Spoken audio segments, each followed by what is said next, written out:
Welcome to the Finding Union podcast. This is a co-creation of divine guidance, ineffable intelligence, and the human identities of the bringers of change to activate a remembering within humanity with the information shared.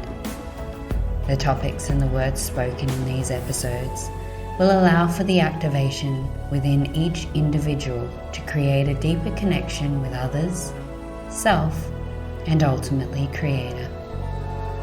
Bringing new perspectives, this podcast will trigger a greater understanding to what the human experience's purpose is. As you continue to listen to these conversations, you will be activated into purging the falsities of your mind, allowing your identity to dissolve, bringing more authenticity into your daily life. Here you will receive universal downloads, consciousness, and a place of remembering the true love of unconditional source connection.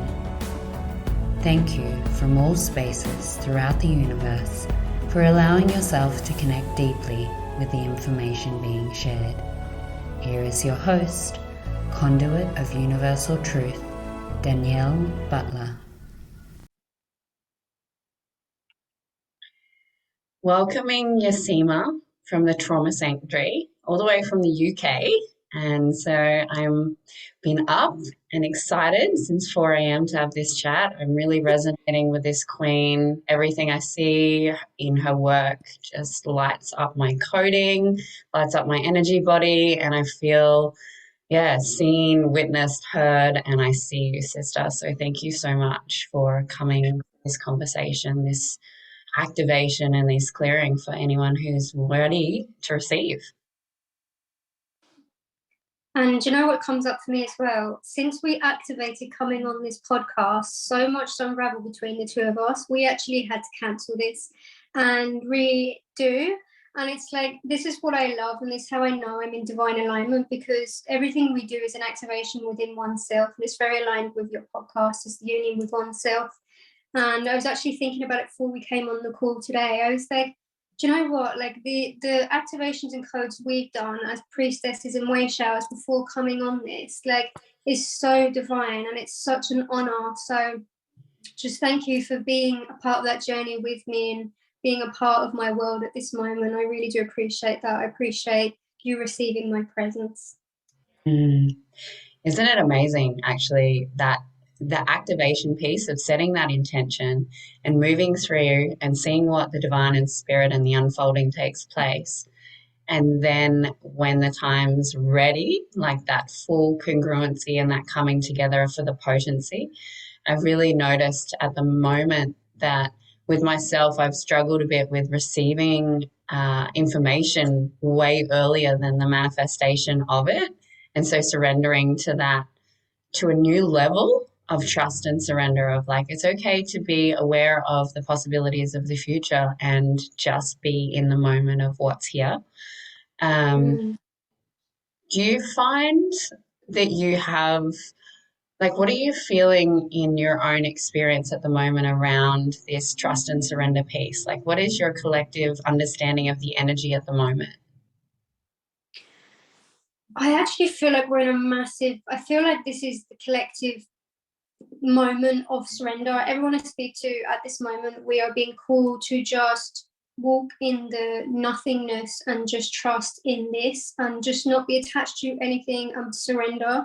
I have been called to let go of so much and completely pave a new path that hasn't yet been paved. And it's funny that you speak of, you're seeing these codes before they're activated in your 3D, because that's what happens.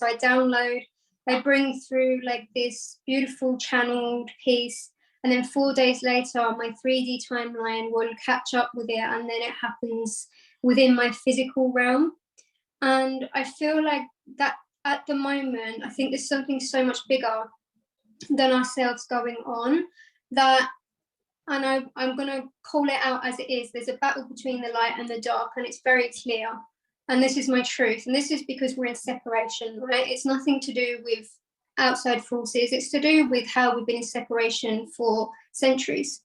And I truly believe that we need to sit back and allow the universe to recalibrate to a new frequency, because this is what came through for me, is that there is a new vibration that Mother Earth is activating, that we are being called to not do anything. And this is what a way shower is, right? We're not the doer, we're not Vigo, we're not a savior of planet Earth. Our presence is the activation. And for me, I feel like that comes hand in hand with trust and surrender.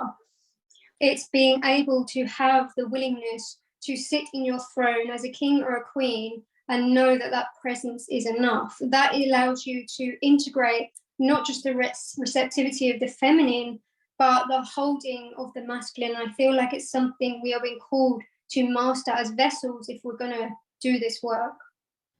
Yeah, there's so many pieces in there that really resonate to how I've received and seen this, of really bringing that masculine and feminine into balance. And you see so much in this spiritual community or the personal development, and they're talking about it's still polarizing everything. Like everything is still like, this is what women do, or this is what the feminine is, and this is what the masculine is. And there's this missing of, to be completely in alignment of truth and to be that vessel for the divine.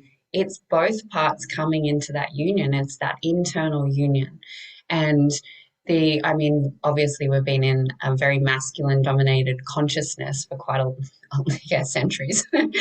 And what really comes up for me is something that's internally happened a lot in my life, is bringing the divine and anchoring it into the earth grids. And so it's like that confirmation of the divine mother and the feminine energy starting to come in to the body and into the energy field. Like I've noticed with my clients, there's so much like on their energy body, it's completely been like cut off, like severed to this divine feminine energy, and bringing that back into the physical, into the atoms and cells, so that it's invited back so they can communicate with spirit. And then there's still this divide between, even energetically, it's like, if you could express it in a way that I am seeing it and witnessing it, they're either in this side on their right of their masculine, or they're flipping and they're in this left, and I'm not seeing any communication within. How do you how are you experiencing this with clients, with yourself in this collective at the moment? I'd love to hear your interpretation. Well, do you want first? This is something I'm like, it really started to be activated in me last year. I went through what I would deem it as is, and this is what annoys me, right? And I'm really passionate about what I do. And the reason I'm passionate about what I do is because people are actually being unconsciously manipulated via the spiritual realm. And I'm calling it out as it is. I was personally I would say a victim of the spiritual abuse in the industry, because I thought, when we're being taught these dynamics, especially with the feminine and the masculine, and when we're seeking that unity, we follow that guidance outside of us because it's spiritual. And that was a huge part of my activation last year, in which I witnessed that it's a load of rubbish, and I felt myself trying to put myself in this box of what a feminine woman should be, which I'm just not. Like, I have a lot of feminine aspects, but I'm so opposite to that because I'm a whole being. I say it as it is. I hold my own, I lead. It's not that I don't need to support and I don't invite the masculine. I'm just very strong, and that's because I've been a warrior for so many years to overcome and be that way shower who ends trauma in her lineage. So it's actually very destructive, and it's quite scary for me to be witness this polarization between the feminine and the masculine, because there's so many people asleep, and I see so many people following all these 3D paradigm advice, gurus around what it should be in the dating industry, how a masculine should interact, how a feminine should interact, and all of these separation things. And it's not coming from a space of source. It is so distorted, it's manipulation, and at the root of it is unhealed trauma. So people are serving these teachings from a space of unhealed trauma. For me, there is no such thing as feminine and masculine. This is just a label that we use to identify and explain something in a 3D form. ultimately we're whole beings. And this is where I get really passionate, because I feel so hard, not just for the women, but for the men, because it's not just the women that have had to suffer from this masculine society. I had lost someone I deeply love because he didn't feel he could speak up and be in his feminine in this world. Like, we are all suffering. So why the hell are we still continuing to go to separation and these polar dynamics of feminine and masculine, when equally we're all one? We've all suffered, we're all wounded, we're all doing our best to heal our generational trauma. So what the hell has it got to do with female and masculine? It's beyond me. I don't understand it. Yeah, and it's the perfect way to keep division. And I mean, anything in our external world has been very strategically manipulated to continue this divide and to not see that it is.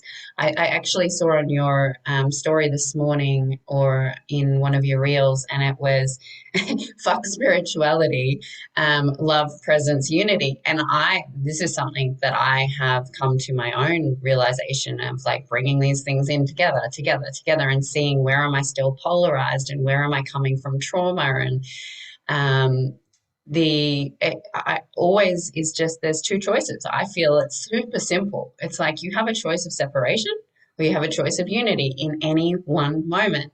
And Yeah. whilst the mind's consciousness is believing that you're only looking from one lens, then this is the divide, and we'll continue to have this. And even the idea, like, I was talking to a friend yesterday, and she was saying that the feminine initiate, like us priestesses, initiate the men into their, their kingship. And I'm like, BS, like, that's not even real. That's just a story that you're telling yourself because, there's some level of superiority that we're not actually equally initiating each other to see these parts within ourselves.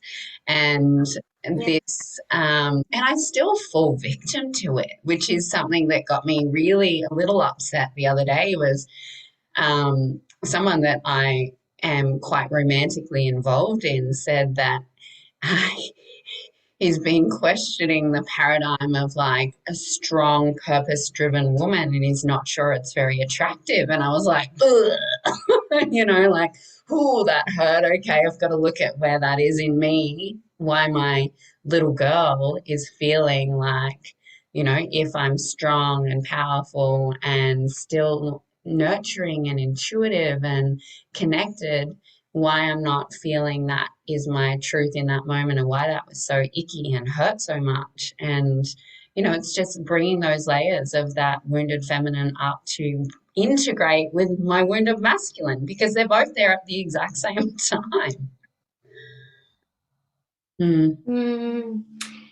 It's funny because I went through something quite similar, and I'm not going to project blame because I take responsibility for my own experiences. First of all, just something I want to say: who are we to take accountability for a man activating his king? Like, who are you to strip him of that when that's his own journey? So that's my first point. My second point is, I went through something similar when I went in the dating industry last year, and I was receiving a lot of projections from how the men were being conditioned as to what a woman should be and what's acceptable to be dated. And this is where I witnessed a lot of for me, it was spiritual abuse, but I know it was unconscious because as a collective, we're not even aware we're doing it. So that masculine wasn't aware that he's being conditioned as to what a woman should be. And I was being conditioned as to what a man should be as the masculine in an awakened 3D. And we were unconsciously, spiritually attacking each other to keep us in separation, unaware of the underlying entities. And this showed up for me a lot. And one of the things that was said to me was, an aggressive woman or a passionate woman is not attractive. And what came through for me is that is an underlying trauma through the collective consciousness, where we have been pushed down and shunned as men and women as to stepping into our power because of fear. Like, even though there's separation and there's unity, it's bigger than that. It's love or fear. And the collective energy through all this is fear. And that's why we're not coming home and we're not coming into unity, is because we're choosing fear over love. And we're all trying to find these dynamics and lean on labels because we're not trusting in ourselves. We're not trusting in our own wisdom, our own guidance. We're not trusting in our own leadership. And that's what's causing our separation. But if we all have the courage to choose our wholeness, be authentically who we are, and we can walk side by side and let each other individually be themselves, that is how we're going to heal humanity and stop this polarity. Yeah, definitely. 100%. I agree. That was the recognition that I had in that piece was I really felt into a response that was not coming from my own trauma. And it was, well, this is mirroring that unworthiness wound that men have, that they can't stand up to being an equal to a strong woman. And it just pokes at that part within the masculine, which has been, like over the last century, like there's been a lot of emasculation. And I worked as a mindset coach for men for a couple of years, and it was the most beautiful gift for me because I started to understand how much this is an issue in our collective, but how much it wasn't communicated. Everything that I was witnessing and seeing in my external world was women demonizing men and making them the issue for everything. And so it was like that further polarization and not supporting each other. And then to learn to see the perspective of the masculine, it also gave me the understanding of my own masculine because I really was like, oh, whoa, okay, I resonate to this. Why am I feeling like why do I feel like I'm a man? Like, and I went through this whole journey at that stage where my mind had almost convinced me that I must have a masculine essence. And this is where I believe, so I think David Dieter talks about masculine and feminine essence beings, which he like polarizes them and this divide of what a man and a woman should be. And I'm not sure of his recent teachings and whether that's evolved or not, but it really did mess with me as well because it made me deny all of my wounding that was sitting in my womb space. And what happened for me in my experience, because I went so heavily down this masculine road, was I created ovarian cysts and I got really sick in my womb space. And, I have the awareness that if there's a manifestation in your body, then there is trauma and there's distortion. And so it was like such a massive wake up call to go, oh, okay, I have all of this belief systems based on my trauma. When you start, I would love to know your story around this and what sort of, as briefly, because I know how big of a story it is. What brought you? Because I do know that your purpose is called the trauma surgery. So I understand, like we as way showers and vessels for the divine have chosen pretty traumatic human experiences to see these polarized. Coming into compassion and love and understanding and nurturing and holding because of our own resonance. What has been your journey with this? Break the question down for me. So give me a more direct question so I can answer it better. Okay, most women, and I'm not going to project, but most women that I know with this priestess energy have gone through quite a lot of early trauma through childhood, and they've ended up with quite a strong masculine as survival protection mechanisms. So was there a point that you were in your masculine as a strong piece in the beginning part of your human experience and an awakening to seeing that you've completely disconnected from your feminine? Yeah, so this is actually a really big passion of mine because it actually makes me really emotional because I see so many masculine women being attacked. And I experienced it firsthand where because I was in my masculine, I'm not deemed as attractive. And it's like we're almost spiritually abused to become feminine when we're in our masculine, and that was my personal experience. They wanted to break me down, but that's not the way to nurture a woman out of her masculine into her feminine.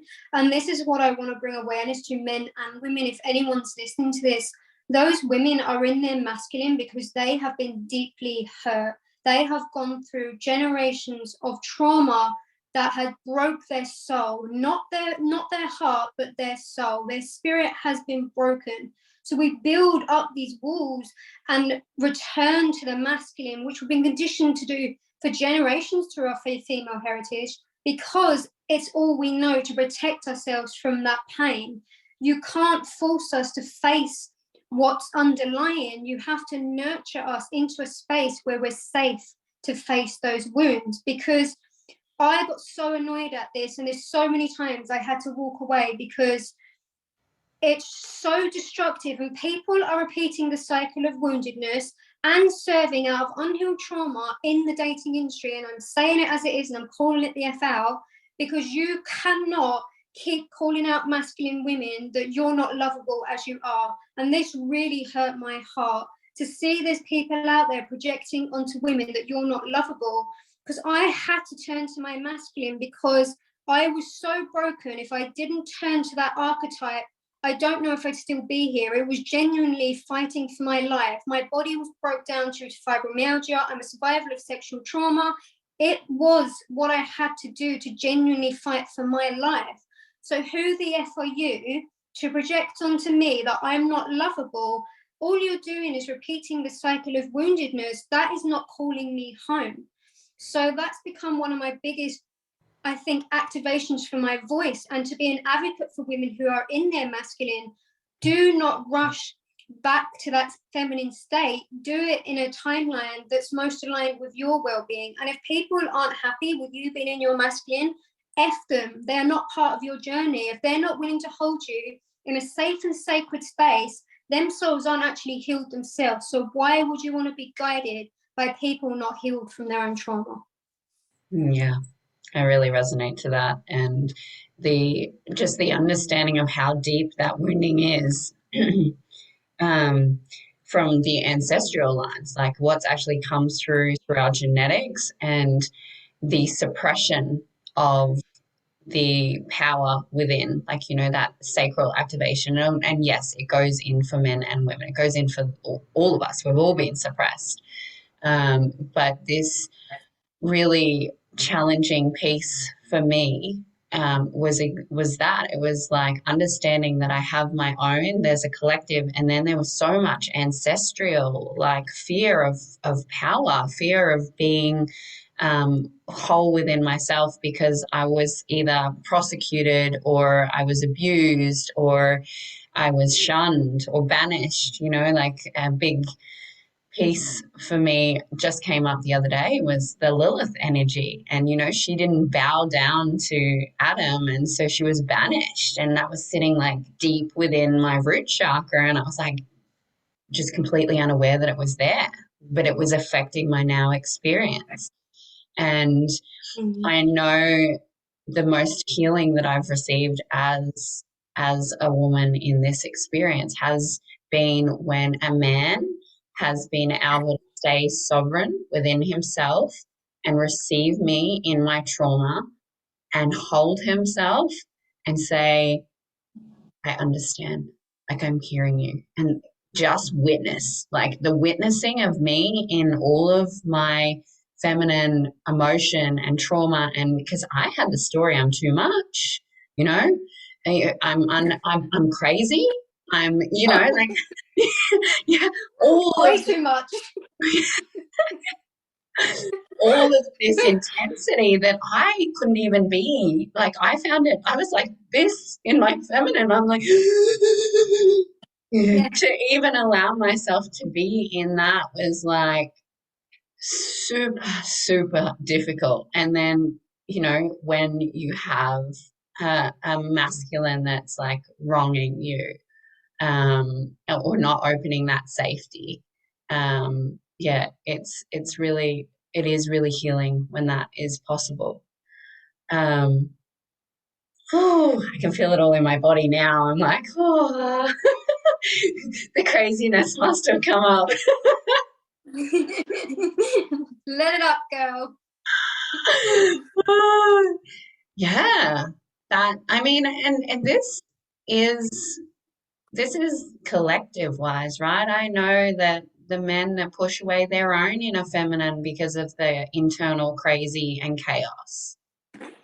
It's it's an intensity of energy, not only from how I've seen it more recently is I had an experience where I remembered disconnecting from that level of sensory experiencing when I was 3, because it was so much in my body. I was feeling so much. I was witnessing so much. I was aware of so much. And because I was unable to cope with that and I didn't have the vocabulary to express it, it was the only thing to do was to cut it off. And it made me really aware of how many of us and way showers and bringers of change that have come in with these higher frequencies have done this. It's funny, I really relate to that because I only found out about 4 years ago that the sexual abuse I endured was from the age of 2. And I couldn't understand like why there was a big separation in timelines and where all these wobbles were in my calibration. So when my unconscious mind started to show me all of these memories and these things that I pushed down, it started to make sense to me how everything happened at such a young age, because I didn't understand how could a young girl be so disconnected and not have a normal presence and be calibrated to such distortion when I'm so young. And it was unveiled to me that I was abused from the age of 2. So my boundaries were broke. I was placing my lovability in all the wrong things. Like I was raised with a paedophile. There was so much distortion around my field and disconnect from my body. So I then developed endometriosis. I got diagnosed with fibromyalgia, and my body just kept showing me, like to the point where I was fighting for my life. All of this stuff had been locked in my vessel. And what I want to say is as well, because I think it's really healing for a lot of people, because we tend to attach to our stories. So like everything that's passed down through the generations is unhealed trauma. And as long as our ancestors don't take responsibility for their own healing and don't come home to love, we're going to continue to be past that in our womb. So even though we experience these things, the way I choose to see it is it's not mine, and it was not done to me because there's anything wrong with me. It's not done to me because I'm powerless or I'm a victim. It was done to me because my ancestors didn't have the courage to heal their wounds. And I think when we have the willingness to zoom out and see it from a higher perspective, and that all of this is actually a projection of unhealed trauma, then we can witness the core healing needs to be the healing of oneself. And that's actually what encouraged me to birth the trauma sanctuary, because I was like, yes, there's so many surface things that we need to move through, but at the root of it is unhealed trauma, whether it's ours or our generational lineage or our ancestors. If we don't take responsibility for being present and being loved, the opposite of that is abuse. I don't shun abuse. I don't project onto abuse. It's not good or bad. I choose not to separate. I see it for what it is. It's a lack of love. And when you can see things through the lens of empathy and compassion, because that person is that way because of all that trauma, you become free.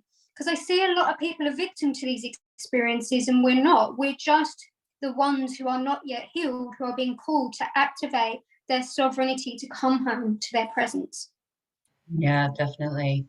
When you express around the trauma pieces, I would love to hear your awareness around when you say are going into whatever the trauma is. And I think before we jumped on the call, I was saying that when I've been going into trauma lately, it's ended up way out of what I thought I was looking at. It was like so multidimensional, and sometimes it's past life, sometimes it's ancestral, sometimes it's all of these things, or it's not even a memory that I can actually even logically perceive, but it's a feeling or a locked energy within my physical field and my energy field. When you're working in this space, Do you find that as the clearing is taking place, there's an activation simultaneously moving through? Like, how do you experience this, and how can you explain this to people that may be interested in shifting their trauma? So are you asking, how do you experience trauma in the body? Is that what you're asking?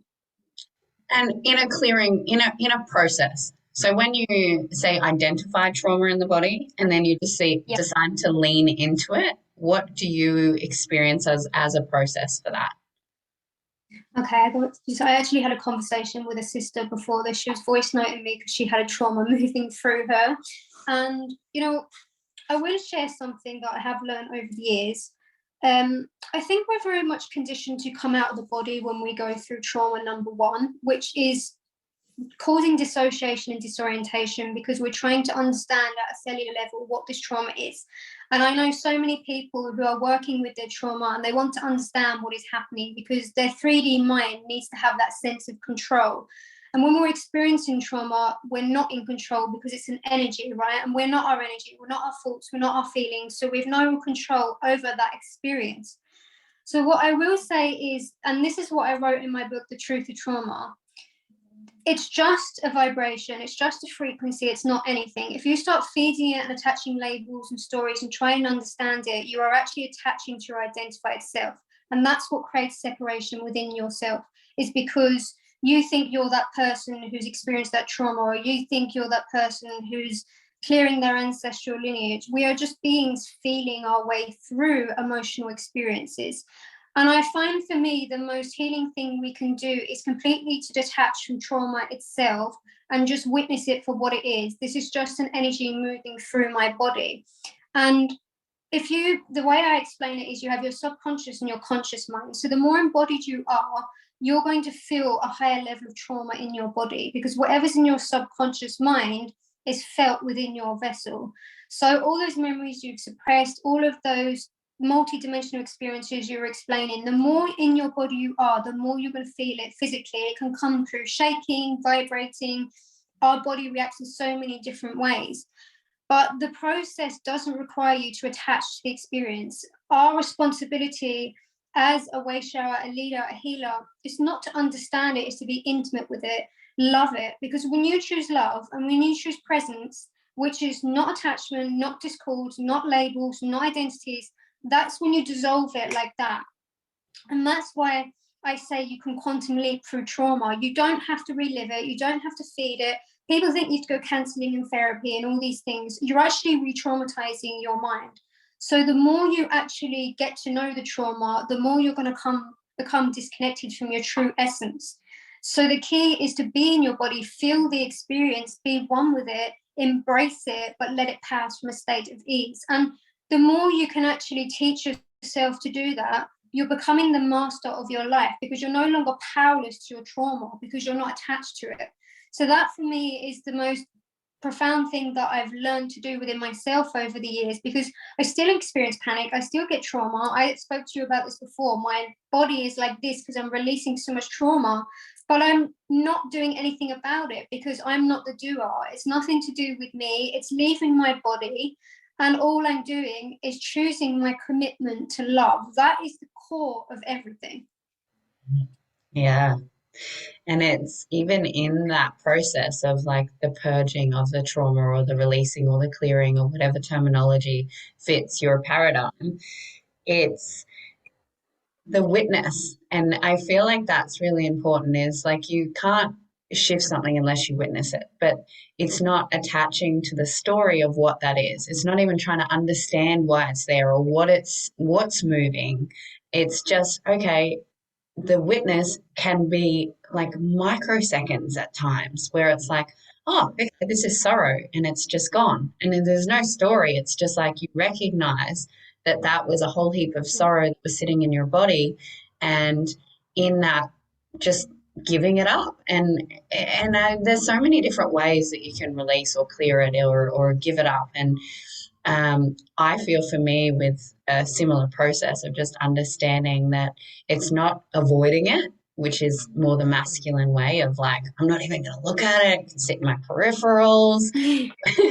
Or the feminine way seems to be to attach to it. It's still there. And, They're gone yet? and that's when those Mack trucks come and they're like, you knew I was there. Yeah. But allowing, that's where the leaning in is. The leaning in is not like leaning into the attachment of the story or like re-experiencing it. And that's key. You don't have to re-experience it. When you breathe into your body and when you're anchored into your vessel and you're connected to the consciousness of creation and to the earth mother, it moves. Like it just moves through the body. There's no need to even experience the anger and rage. You just realize it's anger and rage and it dissipates, Yeah. shifts, and it moves. And I had that story for a long time, and I believe many people do, is that healing is hard and it hurts and it's a distortion. It's not even real. It's like any of these belief systems are there to continue the divide and the separation within, because as you believe trauma is ongoing or healing is forever even. Oh. So hard. Yeah, you're going to continue this belief of the perception that you're not a whole, united being, which is what you truly are in every moment. It's just the perspective of the distortions that are in the energy field. What are what are some of the distortions that you're experiencing? Because we go through collective loops and cycles, or from my understanding of what I see being an energy reader, and I see that collectively we go through these same patterns to shift a specific trauma, and we're all going through that from one lens of experiencing. What are you experiencing currently is going on collectively and within your own experience?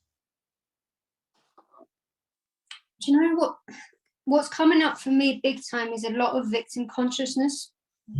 I'm witnessing on a larger level, there's a lot of lack of responsibility and there's a lot of projection, and it's all escaping from oneself. So, and I know this is something that I've had to really be disciplined with, and I continue to, because I'm not perfect, look at myself when I'm not taking accountability, because I'm seeing it in so many different aspects where people are continuing to look outwards instead of inwards. And for me, that is what is the main contributor right now to separation on planet Earth. They're projecting onto an old paradigm, or they're projecting onto this, or they're projecting onto that. And it's preventing them from looking back at oneself. And if we remember that everything is a mirror, we can then witness that what we're experiencing is actually showing us something that needs to be integrated with oneself. It's not to hurt us, it's to reintegrate us and return us to a whole state. And this is something that I'm actually having to take a lot of space and be away from a lot of outside noise right now. I've just booked a solo trip because I just feel there's so much lack of responsibility. And I don't say this from a place of I'm better than, because I've had to work through many layers of this. Like my identity my whole life was a victim. Like that was my greatest attachment. I thrived off my pain. I said, look at me, because that's why I attached to love. Like I conditioned myself that when I'm a victim, I get attention, and that's the only way I received what I thought love was, because I was invisible, like I was, completely unheard. And if I was a victim, well, then people paid attention to me. I didn't care if it was good or bad, it was attention. So I've had to be very, very, and I still have to be aware of that archetype in my life, because she can run havoc. But I see it now playing up. The last year, I won't even say this year, the last year, I've seen that and people are very clever, and I believe personally there's an underlying energy that is causing people to look outwards instead of looking within themselves, because the more that we manipulate and distort people, the more we're going to feed the energy of separation, and the more the darkness can thrive, and the light can't get into those cracks because we're not seeing the truth. So if we can actually take responsibility for ourselves, and that's not, and I speak about this in my book, The Truth of Trauma, we're very deluded in thinking that self-responsibility is self-blame. It's not. Self-responsibility is witnessing where our conditioned self has acted in a certain way, not knowing better. Self-responsibility is witnessing and now knowing better so we can do better. So it's really important that you shift out of that paradigm of, you know, self-blame, and knowing that we only did what we could do. I was a victim and I was getting love the way I knew how, and I couldn't shift that until I knew better. But we're at a place now, people are being shown better, but they're not choosing better. And I'm seeing that a lot being played out collectively. And I'm a type of person, I don't have tolerance. I really don't. I just can't. I just think because I've gone through so much, life's so sacred to me.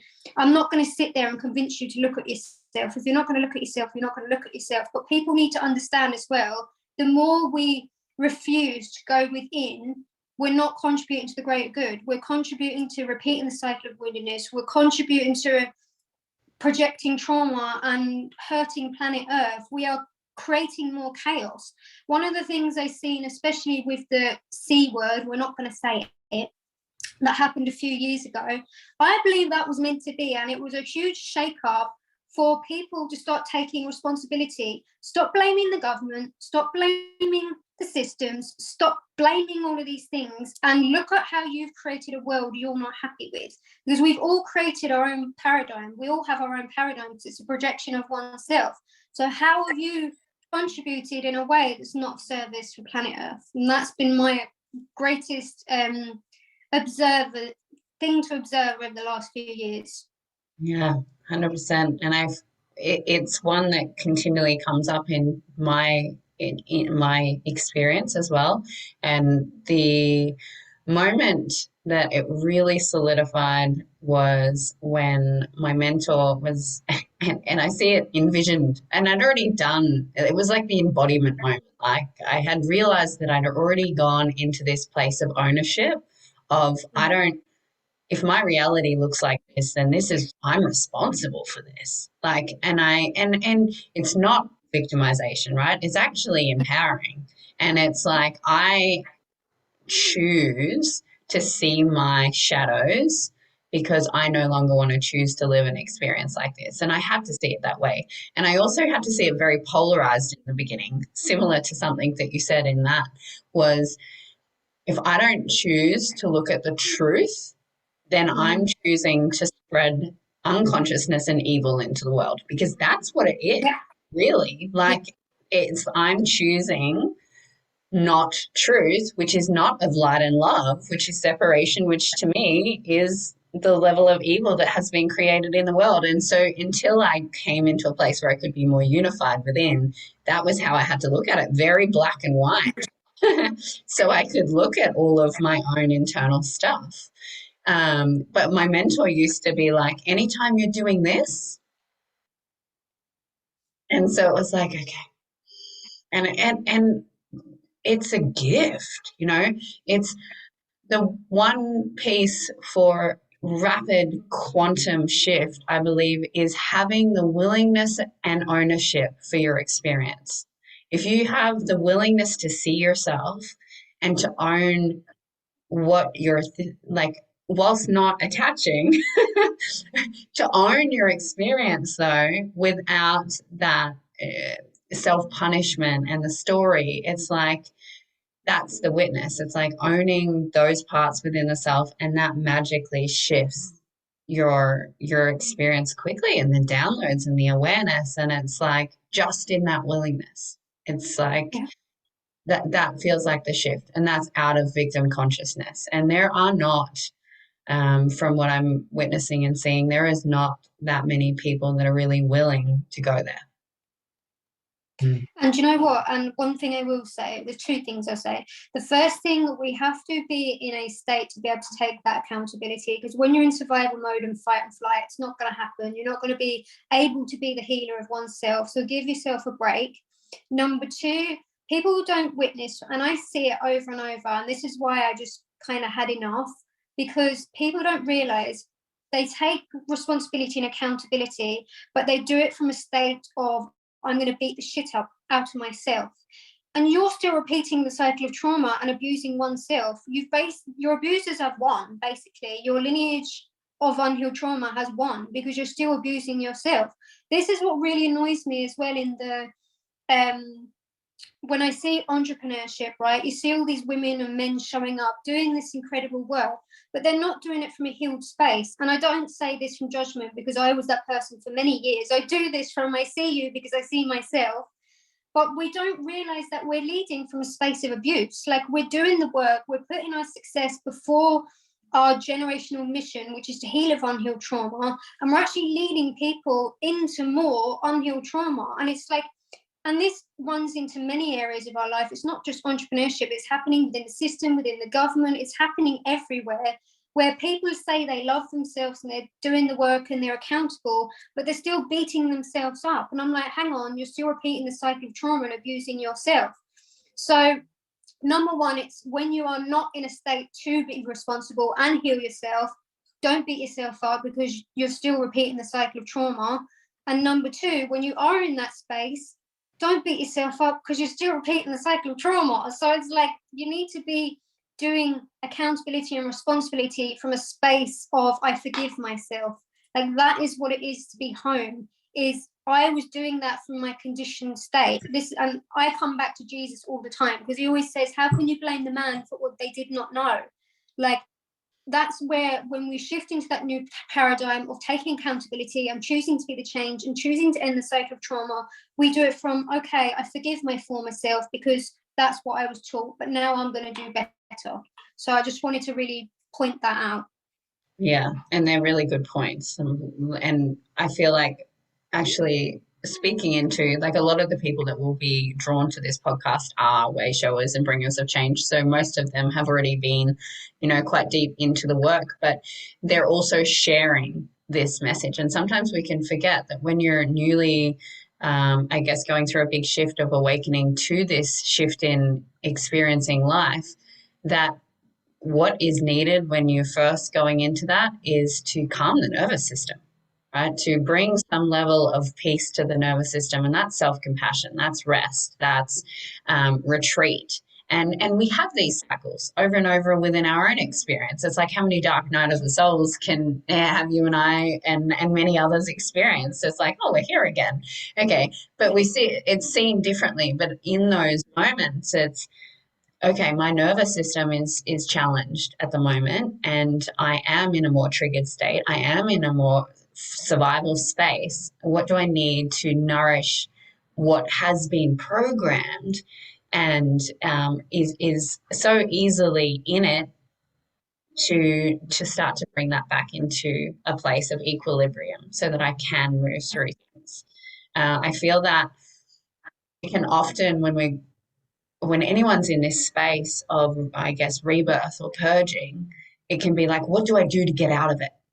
What do I do, and how do I see this situation so I can release this from my physical vessel so I can get out of this state of experiencing? And what I have witnessed with myself and with other people is, it's not getting out of it, it's just being with it, allowing yourself to be with it. And whether that's, spending days out in nature, or having more baths, or sleeping in, or massage, or whatever it is, to just be with it. But it's like, as soon as that mind goes, I need to do something to fix this, continues to bring that separation from self, because the compassion isn't even there. The self-compassion, the self-love for, it's okay to be in this, It's like, there's something wrong with me because I'm feeling this. I think that's our responsibility. For me, the intent of it all is love. And for all the way showers, leaders, those who know they're here to be the change, it's our responsibility in every divine moment to be love, like with oneself. I think that is the ripple effect that's going to heal planet Earth. Is in this moment, I'm going to choose to be present with and embrace this and surrender to it, and not choose to resist this experience, because the more we can choose self, the more we can choose presence, the more we can choose unity. And the more we choose unity within oneself, the more we create that for planet Earth, because what we do for us, we do for the collective. So I think it's really important. And one of the things I always like to keep it grounded and get back to simples, because I think, or simple teachings, because I feel like, I know for me, I can go so high with my downloads that sometimes I disconnect from the 3D and I forget that people aren't where I am.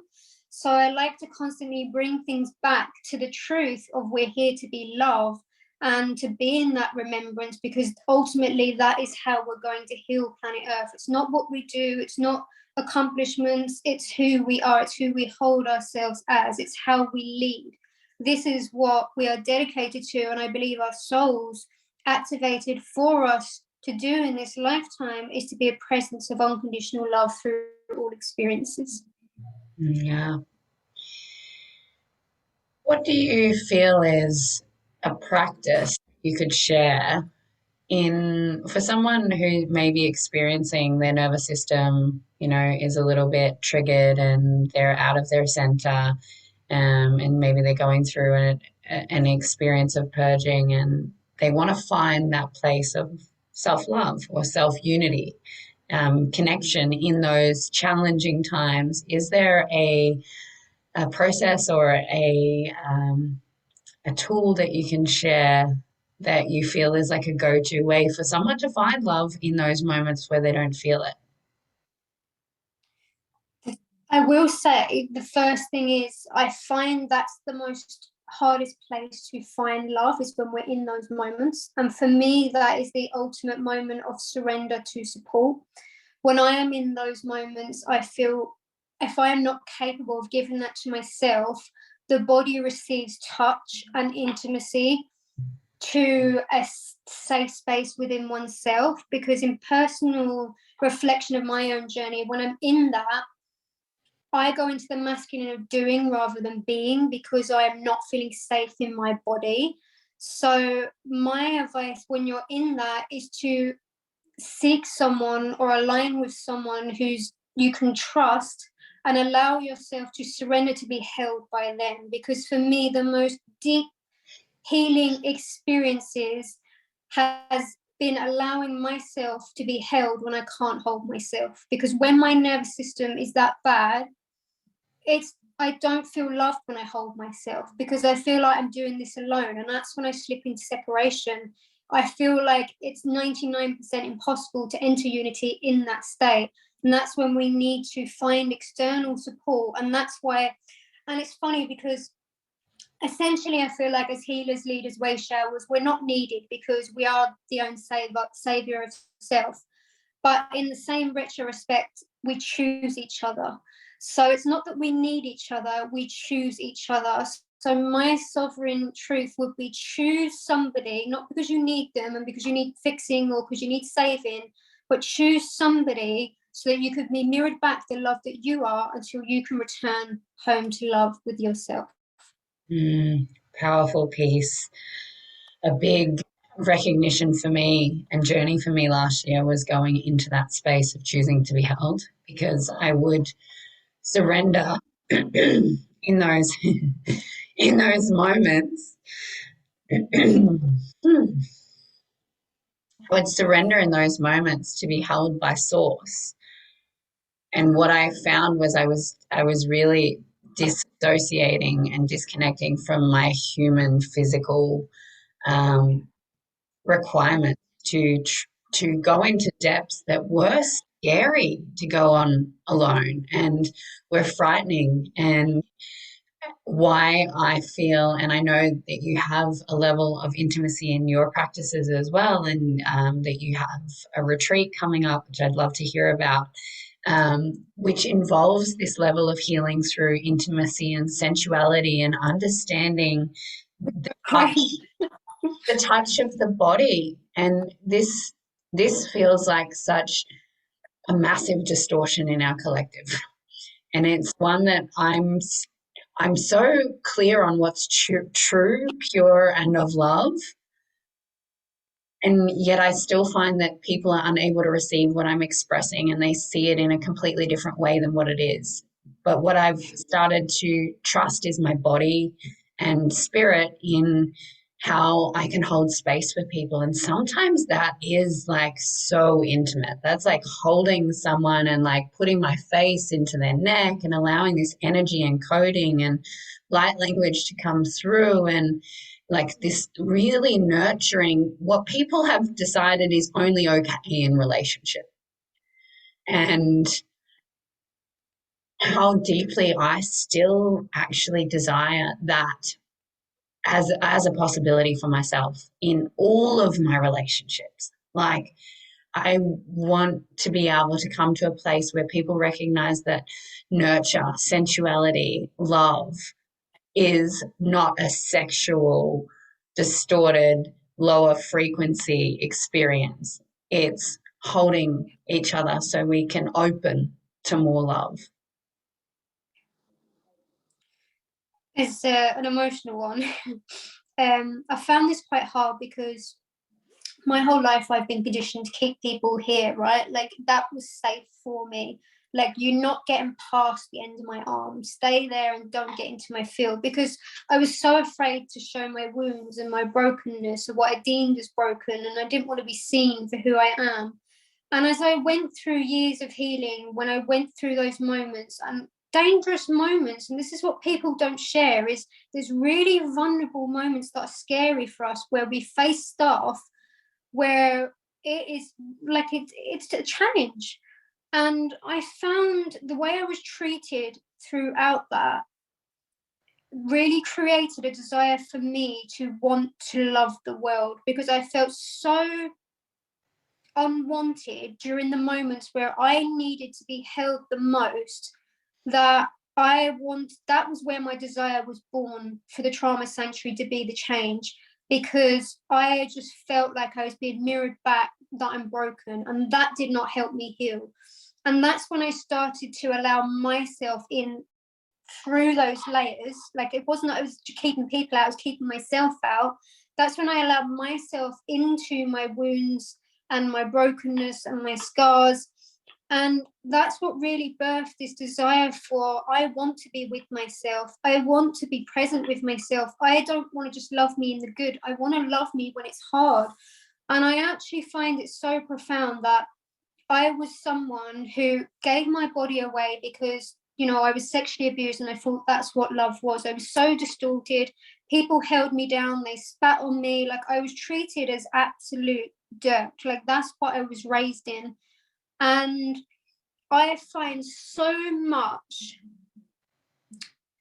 pride and respect that I was able to alchemize that and become someone who holds herself, cries, and it's going to be okay. I love you. And I mean, I say that from the depths of my soul when I'm in my pain.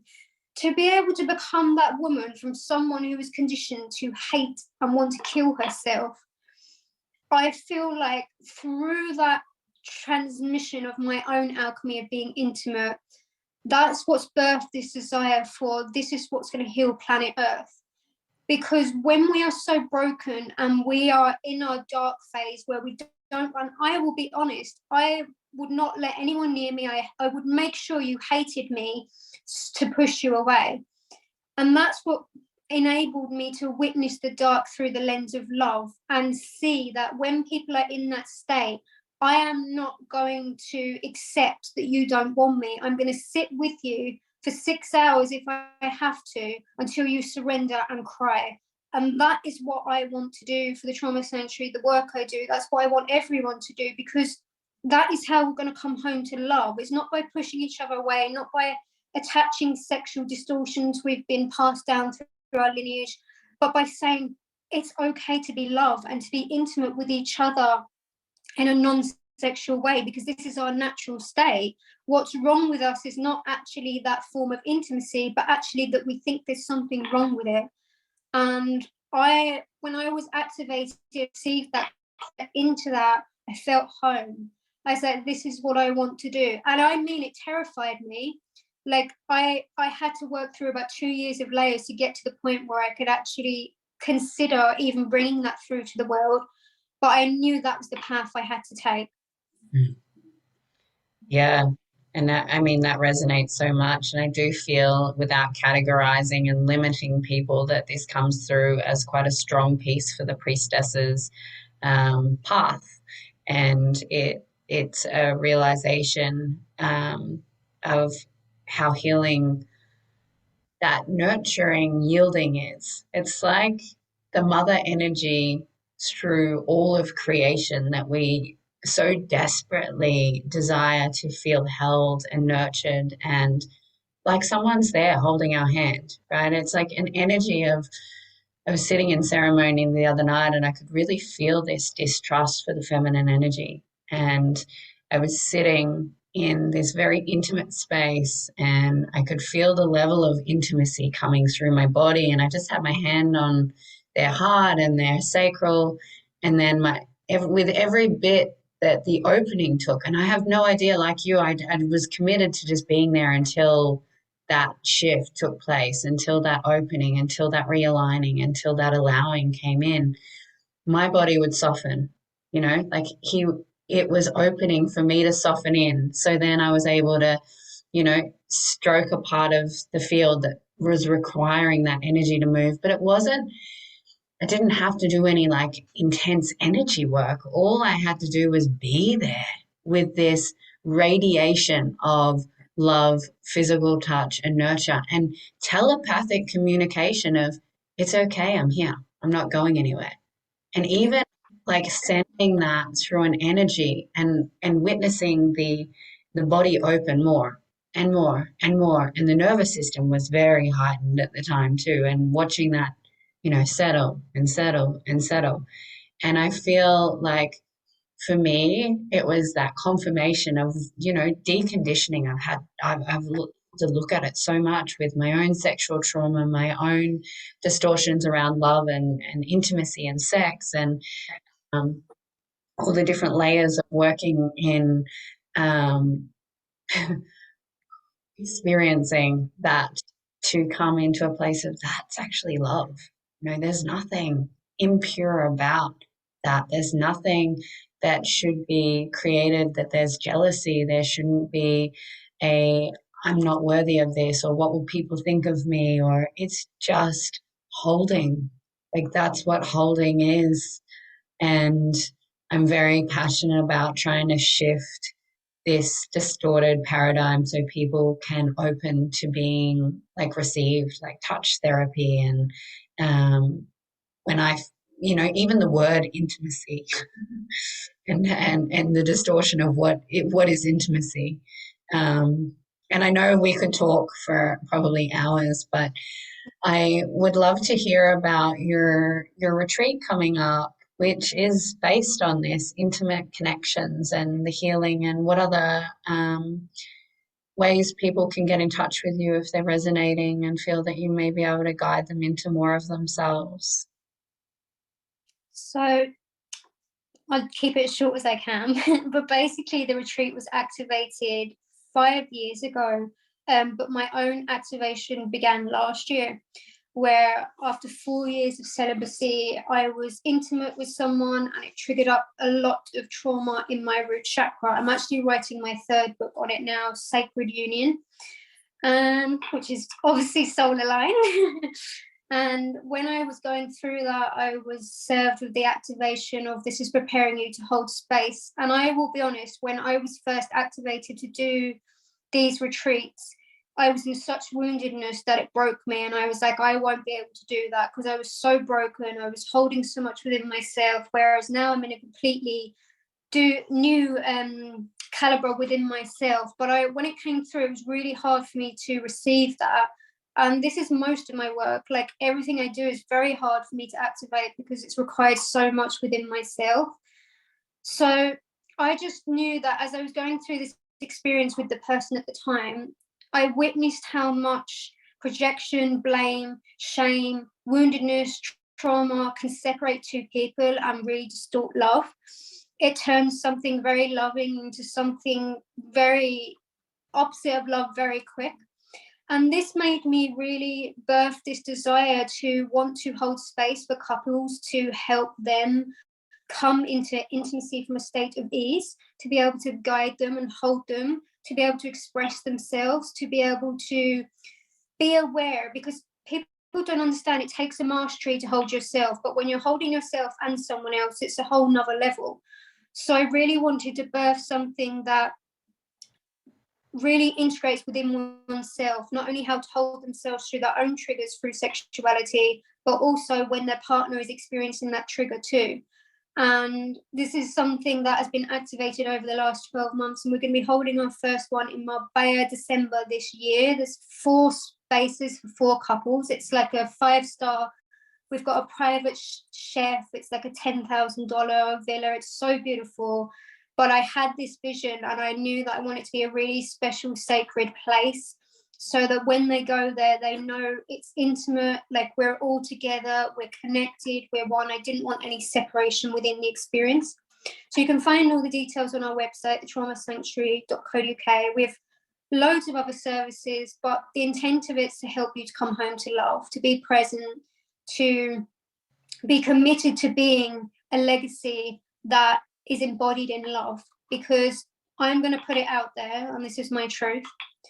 We are told that you can heal, which keeps us on a hamster spiral of continuing to look outside of self. When am I going to be fixed? When am I going to be whole? We're already healed, we're already whole. So what we do is different. We help you be disciplined enough so that you're choosing love in every sacred moment of your life. It takes a willingness, a commitment, and a complete activation of a sacred vow to choose love as your legacy. It's not something you can do one time. It's something you have to do a million times over and over. So that's what we do at the Trauma Sanctuary, and you can find all the details on our website. Beautiful.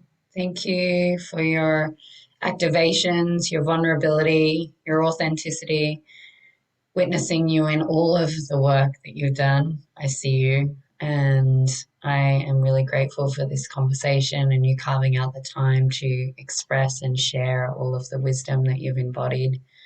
Thank you for being on the Finding Union podcast. Thank you. And until next time, goodbye and infinite love.